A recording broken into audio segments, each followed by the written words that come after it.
Hi there. So welcome back. You might recall in our last video we talked about the importance of awareness, and this awareness is paramount to our awakening, no matter where you are on your spiritual journey, whether newly on the path or years in. We are each being called to release what no longer serves. And we all have plenty of that, right? Especially when we become attentive to the divine design, we can look at nature, and that shows up everywhere in nature, how beautiful and whole the divine design is, including in us. When we use energy out of alignment, or this is sometimes called misqualified energy, then the expression is altered, though the design, the original design or blueprint, is not. So we also talked last time about the 4 A words that help us on our journey. First is awareness, which we just mentioned, and that something is off, right? Second is acceptance.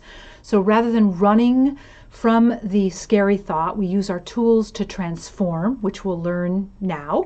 And alignment with source is the 3rd A word. The 4th is access to our inner gold, wisdom, and gifts. All of that is accessible in a creative healing process. We do this with the objective of building our relationship with our creative life force. That's naturally in our systems every moment of life. We can call it source, divine love, spirit, universe, whatever term you like. Also, our objective is to gently become aware of our critical or judgmental mind in order to consciously bring our mind to rest in our heart, to a place of truth, to move the mind into the passenger or co-pilot seat, thus allowing source her rightful place in the driver or pilot seat of your life. If you missed that video, you can go back and look at it now or later. It's in this playlist. So let's build on that A list and add alchemy to the list. The meaning of alchemy simply is a process of transformation and creation. So we're going to talk about and play in a creative process of alchemy in this video together. It's very exciting. When we encounter something painful, be it physical, like a burn or a broken bone, or emotional, like a betrayal or a loss or heartbreak, or spiritual, like separation from source or the feeling of aloneness or loneliness and abandonment, all of those are core human situations that we all have to find our way through. These events cause a wound in our system, and these wounds leave scars, whether seen or unseen, in our tissue or in our emotional integrity. The energy lingers in the form of grief or fear, as an example. And it's normal to experience traumatic events, but what's not normal is for a human being to let the energy of these traumatic events take up residence in our mind and body. And there are a lot of squatters living rent-free in our mind, right? I mean, worry and doubt and anxiety, stress, fear on all subjects. And I notice that a spirit-centered woman tends to think that because she's spiritual, that that's all she needs. And while that's definitely vital, she also needs to bring her mind to rest on every subject. One wound, one thought, one emotion at a time. Bring it to rest in her heart. Most of us carry a pretty heavy burden of past trauma in our system.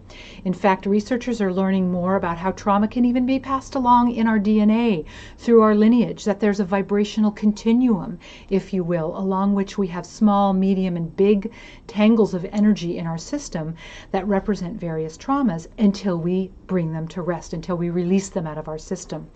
I like to see these tangles, or I tend to see these tangles of energy, much like balls of yarn or wire or twine or a tangle of electric cords. Some are really dense and tight, while others are looser in their tangles. Some are big, some are small. And what that means is that the circulation of blood, nerve impulse, lymph, chi, intelligence in our system can either try to get through that tangle or have to figure out how to go around or get blocked by it. And you might be able to see this in your mind's eye, these tangles or these dense balls. The bottom line is we can't keep carrying this energy. It's in large part what causes our pain, whether it's mental, emotional, or physical. And here's a wonderful quote: "Don't build a wall around your own suffering, or it may devour you from the inside." And that's by Frida Kahlo. So here is where an intentional creative process can be one of the best transformational tools I know of. As I said in the last video, I've eaten along this smorgasbord for a lot of years, and this is a good one. I want to tell you a quick story about Gemma. She's a spirit-centered woman, about 58 years old. She's worked full-time in corporate for several decades. She's overweight, single, incredibly creative, although she is so disconnected from that part of her, which is common for a lot of us.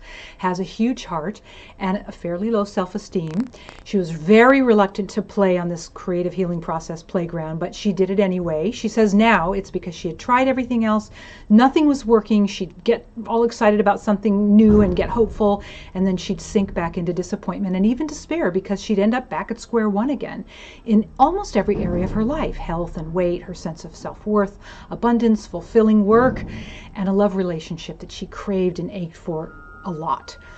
So here's what she had to say after just 4 sessions, and she's continued on more than 4, but just after the 4th session, she said, this is her talking, "When the old familiar emotions of anger and fear come up, which show up in my life as depression, overeating, and hibernating, often it was all I could do to just go to work and come home. I felt so incredibly stuck all the time, and it started to feel suffocating.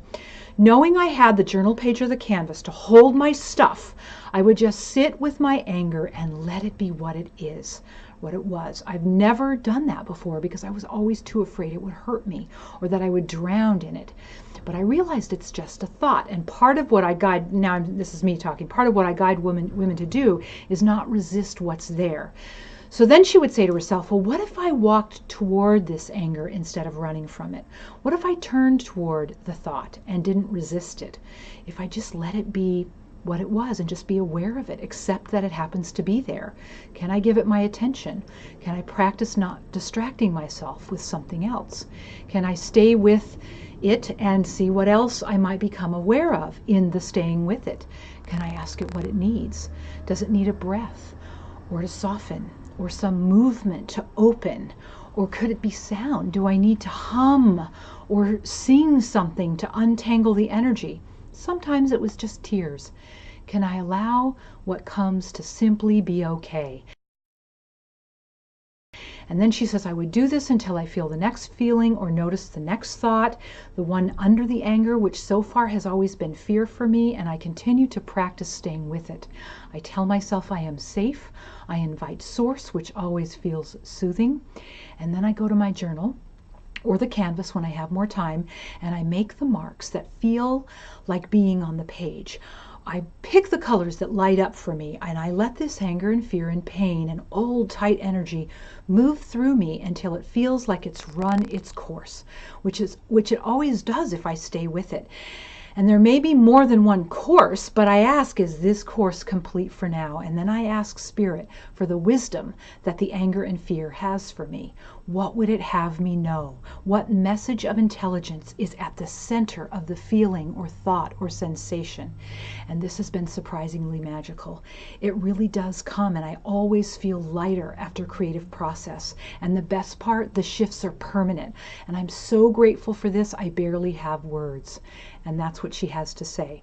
I'm saying now, emotions and scary thoughts that don't receive this kind of attention and care seeps out unconsciously, and we become irritable, anxious, worried, impatient with our loved ones, snippy with our coworkers, critical of ourselves, and exhausted.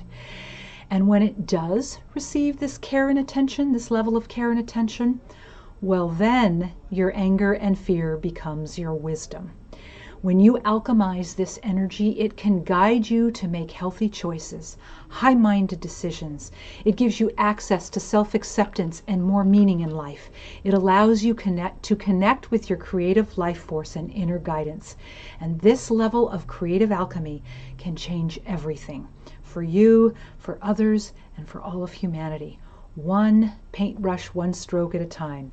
After about 2 years of creative healing processes and practice, says Jenna decided to leave corporate. She's become a consultant. She lost 35 pounds, and she's now dating a man who's a strong candidate for a possible long-term healthy relationship, a healthy partnership, which is her dream, right?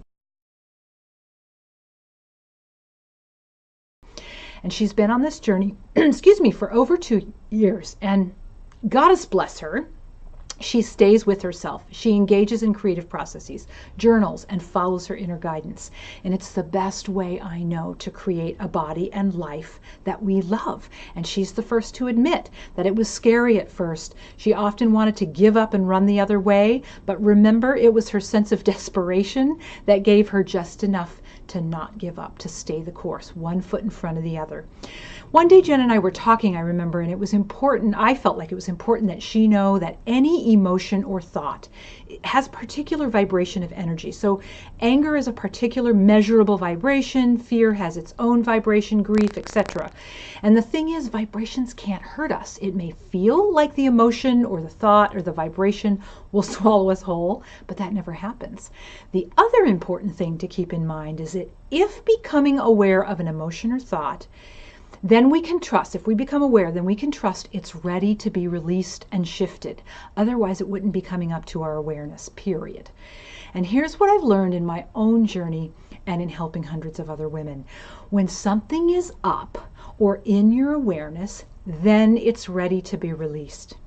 Upon release, then we get to reclaim another part of ourselves that's true and part of our divine design. And that's one of the most empowering, liberating feelings I know. And this empowerment builds momentum over time. And a creative process facilitates this beautifully every time we engage. The wound is the place where the light enters you. Rumi. So what we're going to do next is a simple creative process for a wound. And I say simple because I would be doing you a disservice to ask you to bring, in this short video, to bring your wheelbarrow of thoughts and emotions to the page or canvas. Our time is too short. There are layers to this stuff. So there's always ways to access everything we need in the intelligence of our body. But we're going to start small and build from there. And this is really important. And also, it's not really easy to do this by yourself in the beginning. I sought out guidance and direction for years until my own muscle was strong enough to do it on my own, which it is now, and it's why I teach others. So not to worry if you do feel called to alchemize more of what's in your wheelbarrow. I'll be sending out more information on that, and I'm forming a sacred circle where we'll be doing exactly that. And it'll come to you in a couple of weeks via email, so just watch your email for that. The other thing I want to say is that if while you're engaging in a creative healing process, especially in the beginning where it feels the most scary, you feel like your thoughts or emotions are coming up fast and furious, because remember, bound up energy is always looking for a way to unravel, untangle, and flow in safe ways, flow out in safe ways and be released, such as through a creative healing process. But if you're not sure how to proceed, reach for gratitude. Be grateful for anything in your space that's honest for you. And the reason why is because gratitude is a very powerful energy. Research knows that it alters our brain in a number of very beneficial ways, such as triggering the release of mood-regulating neurotransmitters like dopamine, serotonin, norepinephrine, and oxytocin. It also inhibits the stress hormone cortisol and stimulates a part of your brain, the hypothalamus, that's involved in the regulation of stress. So it's also the same part of your brain that produces pleasurable feelings. So there's a lot to access by doing a process like this. I also want to say, as a disclaimer, don't engage in this part of a creative healing process if you sense you need to be under professional care. Be smart about it and get the care you need so that you have a support net, right? And then come back and engage. But if you feel strong enough, and most of us actually are, then let's go. Let's go play on the canvas. Okay, so here we are. You might recognize this image from last video. This is these are the marks that we made as we went in to meet our inner wisdom and our guidance, or the higher intelligence, the source that's connected in our heart to the higher intelligence. So I'm starting here because I wanted us to remember that when we look at images, it gets past the gates of our mind and it helps us remember that this exists for us. This is living in us. So we're going to start a new page, and the very first thing we're going to do is we're going to start by blessing the page. Well, I'm going to just take a little bit of water out of a little cup here of water. It's on my fingers, and I'm just going to lightly and gently tap the page. And I'm going to do that with my own prayer, and including gratitude, like we were just talking about. I'm going to bring in gratitude for the the wisdom of my higher intelligence to actually bring me to a page like this with a very particular intention and inquiry, that we're actually going to be able to transform energy, to alchemize energy. So just simply placing your hand on the page, you can place your other hand on your heart if you'd like. You could say a prayer or anything that feels like you're connecting yourself into the universe, however you do that. And then the next step, while this dries, is I'm going to ask you to consider, and I'm going to say this and I'll put it on a slide here, and then you might want to pause the video so you can take yourself to your journal. If you're not using a journal, take yourself to any piece of paper. But it's important that you do the writing on this before we come and do the actual mark making. So what I'm going to have you do is ask, as kind of like a freestyle writing prompt, what is it that wants to shift? And you're going to get a lot of things that might come out, or maybe you'll just get one that's very obvious. I'm just going to remind you that if it's one that comes up that's like the big bad wolf in your life, keep asking, what is it that would like to shift that I can start small with and just play with right here and right now. So pause the video and go make some words flow through your pen on your journal page, or even just any single page, and come back. Great. Okay, so we're asking ourselves, what is it that would like to shift? Now, I realize, as we've already said, there's a lot of things that would like to shift. There's a constant wheelbarrow, as we already have mentioned that term, of stuff. And personally, I've worked on a lot of stuff, and there still seems to be, a fair amount, which doesn't bother me anymore. I don't feel overwhelmed by it because it's fun to work it out this way. Like, this is inspiring to me, and I feel the impact of it is so noticeable that I feel motivated to do it. So I hope you feel that way too, as you awaken that inner creative life force muscle in your own system. So the one I'm going to use, it may sound silly, but you'll see how many layers there are to it. I have two cats who are 4 years old. They're brother and sister. I've only ever had cats that have been outdoor cats. These guys are indoor cats. And I have a ridiculous fear that they're going to get out and somehow get hurt or lost or something. I mean, I have dreams about this. I'm kind of vigilant about the doors in the house and who's coming, making sure that people who are coming in or out are aware that there's cats that could get out. I mean, they don't stalk in the background looking for ways to dash out or anything, but it's just a fear I have. Now, what I realize is that 4.5 years ago, I lost a cat that was very precious to me. And that's a whole story. I might tell you that in an email, actually, because I learned a lot through that process. So any of us who've lost a pet that has been deeply connected in our heart, it's not an easy thing. And then what I realize is that is actually a representation of my deeper fear, even deeper fear of loss of the people that are really important to me in my life. My husband and my sisters and my dear friends. I hold myself in a little bit of tension and a brace for those bad things to happen, and I am actually tending to the energy around that because it holds me back from being at ease fully in life, and that's what my goal is. So all that being said, remember, an implement can be a paintbrush, it can be a pencil, this happens to be a colored water pencil, or it can be a pen, or even just a ballpoint pen. It doesn't really matter. So what I'm going to do first is I'm going to use a Sharpie, and I'm just going to draw a circle in the middle of this page, and I'm going to put my fear in the middle of this page. So this is my fear of cats getting out, and that's really about them getting hurt or me losing them. So I'm going to say loss, or pardon me, death. Okay, so that's my fear. And what I know is that when something is held in a circle, circles are sacred.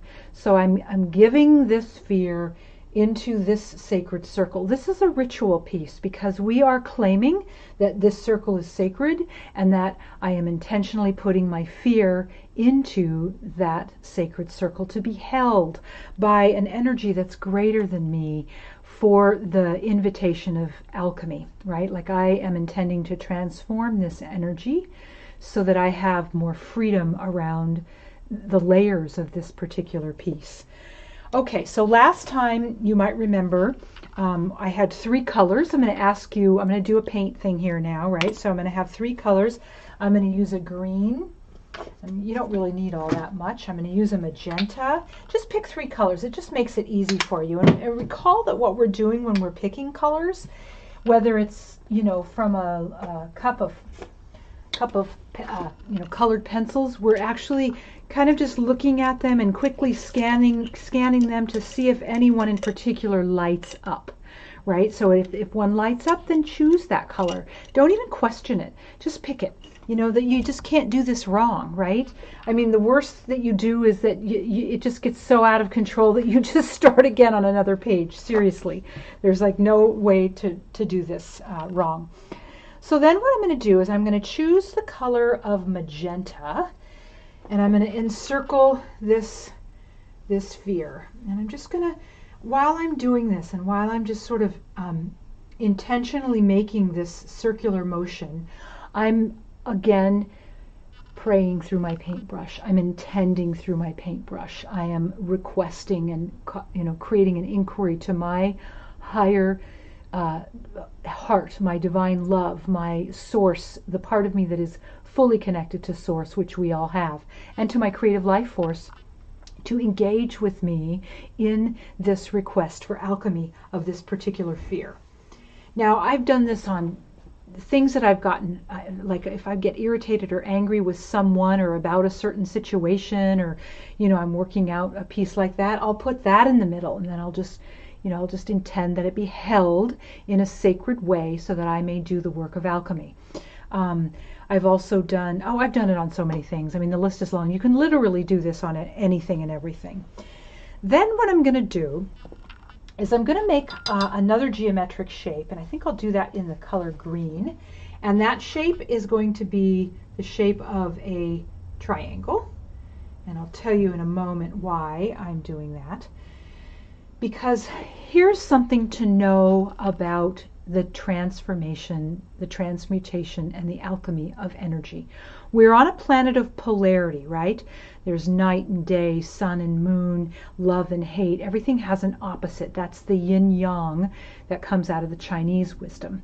But I mean, it's the wisdom of nature, right? So it's not like the Chinese have a monopoly on yin-yang. That's just the term they use.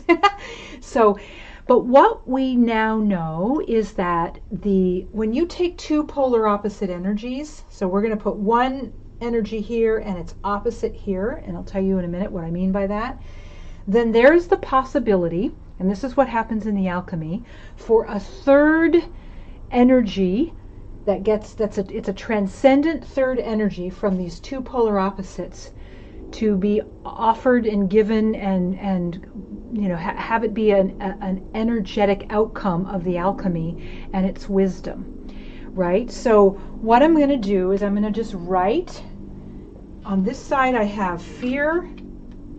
I'm going to make this really simple. So this is my fear, the fear of the cats getting out. I mean, we could call it, you know, fear or loss. We could also throw death in there, right? So these are all my fears. And so I'm kind of layering all this. But the opposite of those things. So here's what you want to do with this, is you want to look for the opposite. If the thing that's kind of hooking you or triggering you is fear, then you want to ask yourself, what feel in this situation, because it's going to be different for almost every situation. Sometimes it may be the same, but there's always going to be a different essence or a different energetic quality to what you're looking as a counterbalance or a polar opposite to the very thing you're working with now. So what is the opposite to me of fear of the loss of my cats? And what comes up is trust. I really do. What I'd really love to feel is a trust in their well-being, right? So I'm going to put trust on this side. And trust actually is a common one that's opposite for me, a dual opposite, polar opposite for me with fear. Loss, I'm going to say gain, because that happens to be a polar opposite for me, although there's the gain is that I keep them for many, many years versus losing them to the big bad world, right? We live on a street that's has a lot of cars that go very fast. So anyway, I could go on about that. So, and then the opposite of death to me is life.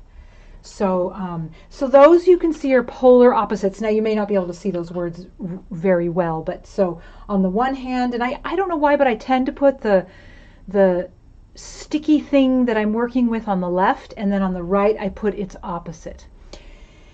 And I'm just identifying that, right? I'm just identifying that I have this fear, and I recognize that a polar opposite and the feeling sense of a polar opposite for fear for me in this circumstance is trust. It's trust in the well-being of my cats.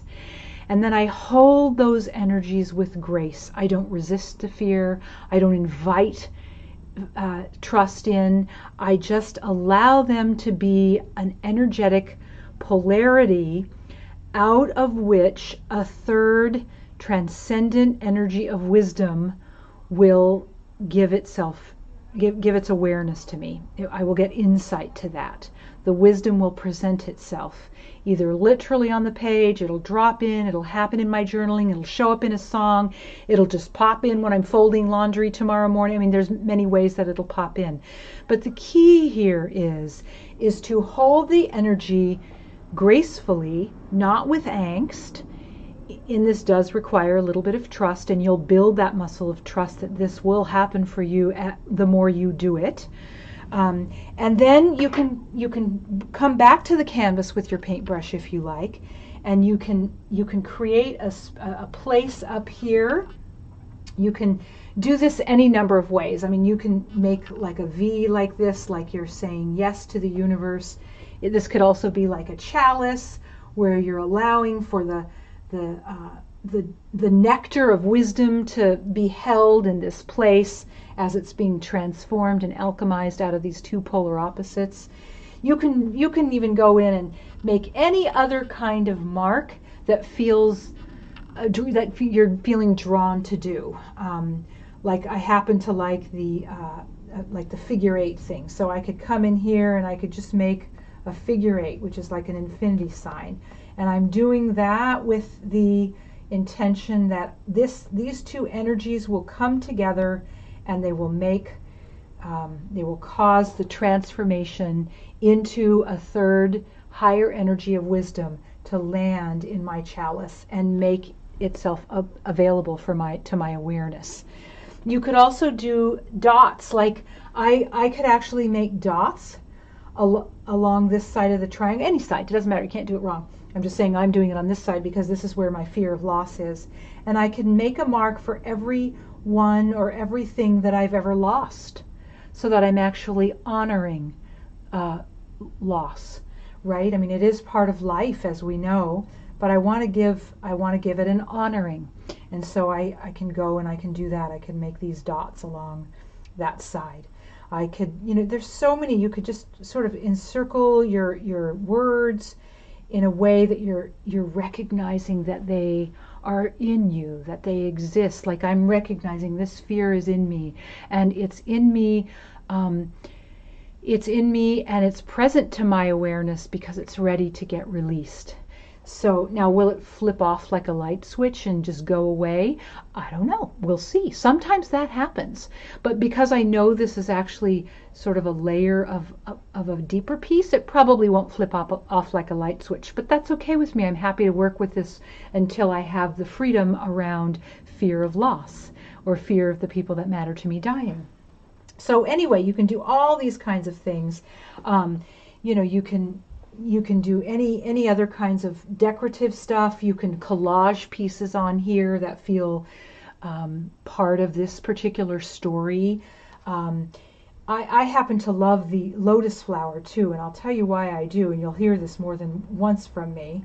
So I'm just going to draw a little lotus flower here, because the lotus flower grows up out of dark, dank mud, right? So down here is the dark, dank mud. We'll call all of this polarity dark, dank mud, right?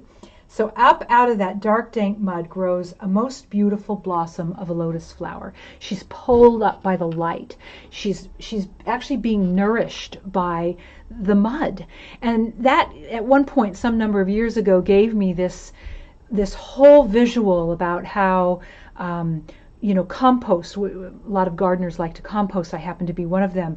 How you can throw kitchen scraps and dried leaves in the compost and turn it, and life, like the cosmic forces, will turn it into a very nourishing soil. A lot of gardeners call it black gold.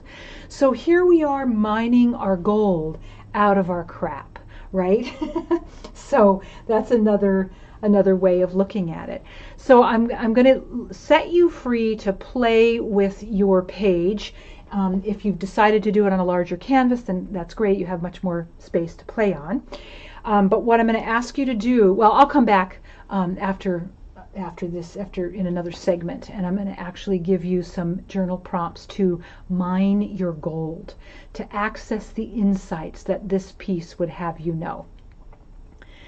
Okay, so your journal prompts, after you have completed your piece, you'll want to, and if it feels complete, great. If it doesn't, but you want to start the journal prompts, totally okay. I mean, you can come back and do multiple layers on this and garner whatever gold out of it you would like. But what you want to take in terms of the prompt to your journal page is, what is the third energy of wisdom between these two polar opposites for me to reclaim? And this is your gold. This is where you'll get to mine your gold. You can ask it another way and say, just looking at your piece, right? You could sit with a cup of tea like we talked about last time and just say, what is it you would have me know? What do you know that I don't know? And then just free write and this is one of the best ways to build the muscle of listening to your inner wisdom and to allowing that still small voice that is our guidance, that is connected to source, to have a way to be in dialogue with you. So often our mind is so loud and screams for our attention that still small voice isn't very available to us. And this is one of the best ways to build that muscle. And don't worry if it's hard at first, because as long as you keep showing up, your mind will eventually say, okay, all right, she's not going to let this one go, so I will be quiet now. And I guarantee you that will happen as long as you don't give up. In the releasing of one energy and its opposite, so we identified one energy and then found the opposite, along with your intention and your invitation and the grace of life and love herself, in this transformation of old energy, the reclamation of a higher energy or a higher truth that is you can be alchemized and be made aware of for you to align with. And we just have to know that it doesn't work anymore to run from old energy or sweep it under the carpet or turn our back on it or pretend it isn't there. I mean, we've gotten all pretty good at that. So really the only thing that works is to become aware of it, know that if it's present and it's in your awareness, then it's ready to be released, and that then you can engage in this creative healing process or this style of release work, which allows for the intention and the invitation and the energy to transform. Make marks, breathe, stay in your body, access gratitude. And I want you to know that this is an example of the second law of thermodynamics. Energy is constant and we can't make it go away. We can't get rid of energy. We can only transform it. And this is actually what we're doing here together. We're using a most impactful form of transformation or alchemy by way of a creative healing process. Then you want to engage in writing to complete the loop between language and image, to complete the loop between yin and yang, right and left side of your brain, the circuitry of your system. That's why both language and image are so important and impactful.